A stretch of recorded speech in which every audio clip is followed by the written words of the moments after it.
alle sammen. Jeg har en meget vigtig meddelelse, som jeg gerne vil meddele jer. Som I måske har bemærket, er det lang tid siden, at jeg sidst har lagt en ny vlog ud. Og ja, jeg har faktisk valgt at stoppe med at lave vlogs. Ikke fordi, at det ikke har været sjovt, for det har været rigtig sjovt, at folk de har fulgt mig og har kommenteret og set det, jeg har lavet. Også selvom at alle sammen måske ikke har været lige søde, men sådan er det jo. Og ja, jeg stopper med at lave vlogsene, fordi jeg synes, jeg er ved at være for kendt til YouTube.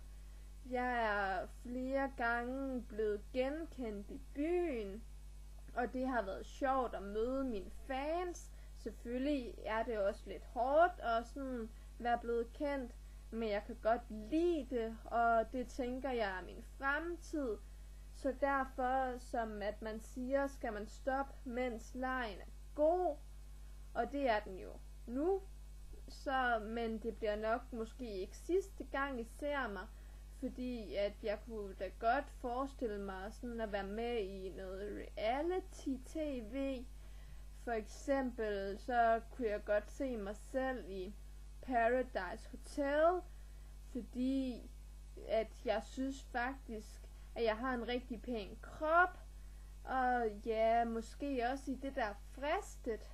Men der er i hvert fald mange gode programmer, og ja, I kommer nok til at se mig igen.